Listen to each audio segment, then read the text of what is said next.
Hi friends, welcome to my channel. Today we are going to make fruit salad. ആവശ്യമായ സാധനങ്ങൾ 2 ഏത്തപ്പഴം. ഞാനിവിടെ എടുത്തിരിക്കുന്ന ഏത്തപ്പഴമാണ്. ചെറിയ പഴം വേണമെങ്കിലും ഉപയോഗിക്കാം. നല്ല പഴുത്ത പഴം എടുക്കുക. ഒരു മാതളം, ഒരു മാങ്ങ, 2 ആപ്പിൾ, കറുത്ത മുന്തിരി 250 ഗ്രാം കറുത്ത മുന്തിരി, കുരുവില്ലാത്തതാണ്. 250 ഗ്രാം പച്ചമുന്തിരി, അതും കുരുവില്ലാത്തതാണ്. 1 കപ്പ് കണ്ടൻസ്ഡ് മിൽക്ക്, 1.5 കപ്പ് പാല്, പഞ്ചസാര, vanilla essence, custard powder 2 teaspoon custard powder, ice cream. ഇത്രയും സാധനങ്ങളാണ് ഞാനിവിടെ എടുത്തിരിക്കുന്നത്. പഴങ്ങളെല്ലാം പുളിപ്പില്ലാത്ത പഴങ്ങളായിരിക്കണം എടുക്കാനുള്ളത്. കണ്ടൻസ്ഡ് മിൽക്ക് ഇല്ലാത്തവർ ഷുഗർ വേണമെങ്കിലും വെച്ച് നമുക്ക് ഈ ഫ്രൂട്ട് സാലഡ് ഉണ്ടാക്കാം. കണ്ടൻസ്ഡ് മിൽക്ക് അതെല്ലാം വേണമെന്നില്ല. കണ്ടൻസ്ഡ് മിൽക്ക് ഉണ്ടെങ്കിൽ കണ്ടൻസ്ഡ് മിൽക്ക് എടുക്കുക. ഇല്ലെന്നുണ്ടെങ്കിൽ ഷുഗർ വെച്ച് ഉപയോഗിക്കാം. നമുക്ക് നേരത്തെ എടുത്ത് വെച്ച ഫ്രൂട്ട്സ് എല്ലാം ചെറുതായിട്ട് കട്ട് ചെയ്ത് മാറ്റി വെച്ചിട്ടുണ്ട്. എല്ലാം ചെറിയ ചെറിയ കഷ്ണങ്ങളാക്കി മാറ്റി വെച്ചിട്ടുണ്ട്. നട്ട്സും ബദാമും കൂടെ കട്ട് ചെയ്തതാണ്. ചെറി ഇതും ഓപ്ഷനാണ്. വേണമെങ്കിൽ ഇതുകൂടെ ആഡ് ചെയ്ത് കൊടുക്കാം. കുറച്ചുകൂടെ ടേസ്റ്റ് ഉണ്ടായിരിക്കും ഇത് രണ്ടും ആഡ് ചെയ്യുമ്പോൾ. നമുക്ക് കസ്റ്റാർഡ് പൗഡർ ഒന്ന് കുഴച്ചെടുക്കണം. കുഴമ്പ് രൂപത്തിൽ, കട്ടയാവരുത്, ആ രീതിയിൽ ഒന്ന് കുഴച്ചെടുക്കുക. പിന്നെ ഞാനിവിടെ എടുത്തിരിക്കുന്ന കസ്റ്റാർഡ് പൗഡർ വന്നിട്ട് വാനില ഫ്ലേവറാണ്. നമുക്കിങ്ങനെ മിക്സ് ചെയ്തെടുക്കാം. അതിന്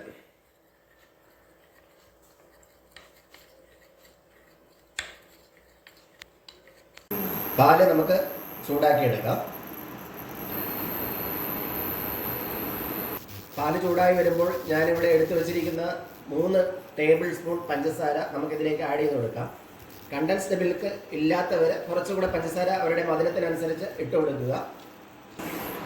പാല് അടിയിൽ പിടിക്കാതിരിക്കാൻ വേണ്ടിയിട്ട്, പാത്രത്തിൽ അടിയിൽ പിടിക്കാതിരിക്കാൻ വേണ്ടിയിട്ട് ചെറുതായിട്ടൊന്ന് ഇളക്കി കൊടുക്കുക.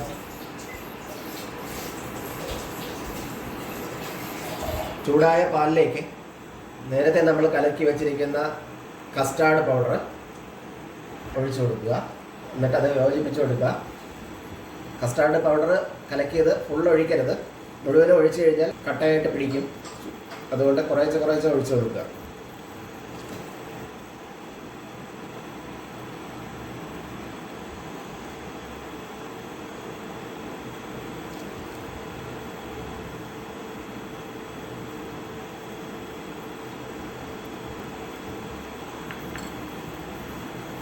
മുഴുവനായി ഒഴിച്ചതിന് ശേഷം ഇതുപോലെ ഒന്ന് ഇളക്കി കൊടുത്തുകൊണ്ടിരിക്കുക.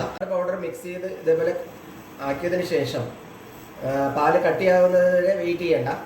അത് പാലിങ്ങനെ കുറുകി കഴിഞ്ഞ് കഴിഞ്ഞാൽ പിന്നെ നമ്മൾ എടുത്തു വയ്ക്കുമ്പോൾ വീണ്ടും കട്ടിയായി പോകും. അതുകൊണ്ട് ചെറുതായി കുറുകി വരുമ്പോൾ നമുക്ക് അത് ഇറക്കി വേറൊരു പാത്രത്തിലേക്ക് മാറ്റി വയ്ക്കാം. എന്നിട്ട് റൂം ടെമ്പറേച്ചറിൽ തണുപ്പിച്ച് എടുക്കാം. നമ്മൾ റൂം ടെമ്പറേച്ചറിൽ തണുപ്പിച്ച പാലിലേക്ക് നമുക്ക് ഈ ഫ്രൂട്ട്സ് ആഡ് ചെയ്ത് കൊടുക്കാം.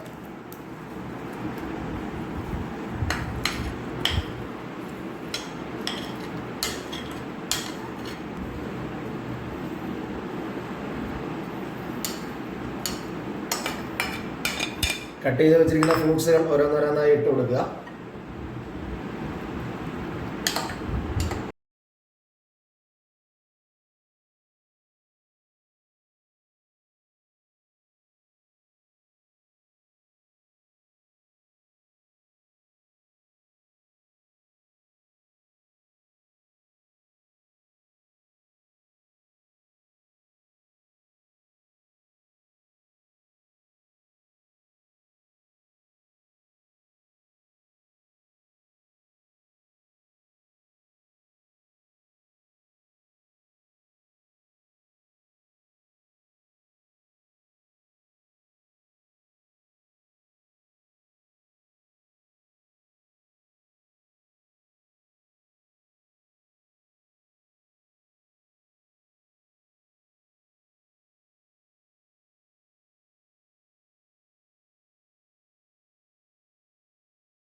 കണ്ടൻസ്ഡ് മിൽക്ക് അത് ഇതിലേക്ക് ആഡ് ചെയ്ത് കൊടുക്കാം.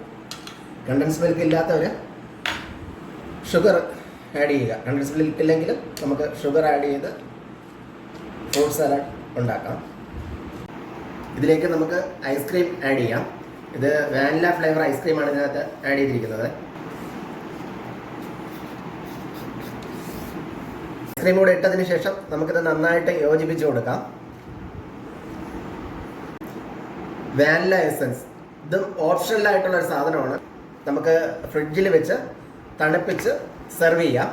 തണുപ്പ് വേണ്ടാത്തവർ ഇങ്ങനെ തന്നെ നമുക്ക് നേരെ സർവിങ് ബൗളിലേക്ക് മാറ്റാം. തണുപ്പിച്ച് കഴിച്ചാൽ കുറേ കൂടെ ടേസ്റ്റ് ഉണ്ടാവും. നമ്മുടെ ഫ്രൂട്ട് സലാഡ് റെഡി ആയിട്ടുണ്ട്. ഇനി തണുപ്പിച്ചതിന് ശേഷം നമുക്ക് ബൗളിലേക്ക് മാറ്റി സെർവ് ചെയ്യാം. കുട്ടികൾക്കൊക്കെ ഇത് തീർച്ചയായിട്ടും ഇഷ്ടപ്പെടും. എല്ലാവരും ഒന്ന് ട്രൈ ചെയ്ത് നോക്കുക.